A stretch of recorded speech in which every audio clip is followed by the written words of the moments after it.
Take a look at this brake rotor. Anybody like this as much as I do?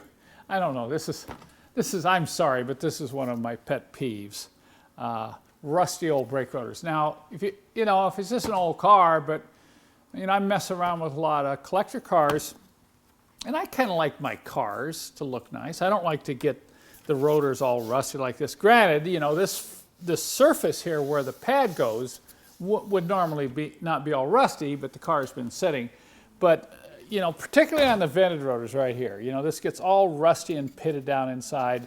The inside of the hub, where the hub goes, gets all rusty. So, this I don't like. Now, I had to order up a new rotor, and there it is. So guess what? Isn't that pretty? Yeah, that's beautiful. But what's going to happen when I put it on the car? What's it going to look like in about a year? And for those of you who live in the area where they salt the roads, it won't even take a year what it'll look like after one winter season. So, can you imagine trying to paint down in these vents? Trying to get this with some sort of protection?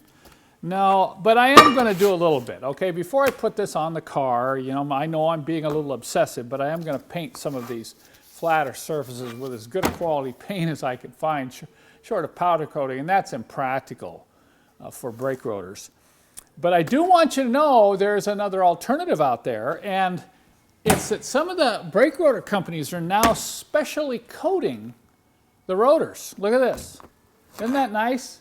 This has a special baked-on coating along the edge, and if it's a vented rotor, the baked-on coating is down in the vents.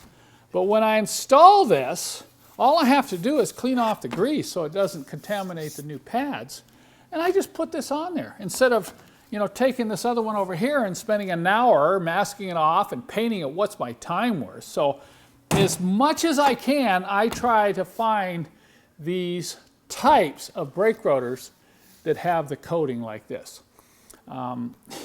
It looks so much nicer when you put it on the car, and it's certainly going to look a lot nicer a few years down the road. Now, granted, this one's on a 1970 car, so it's pretty rusty for a reason. Okay, so if you have a Mercedes, I know these are available for a lot of different models now of vehicles, but if you do have a Mercedes-Benz, be sure to check out my website. I'll just put a link below, because for the older models, we do carry these types of coated rotors, and I know you will really appreciate them like I do.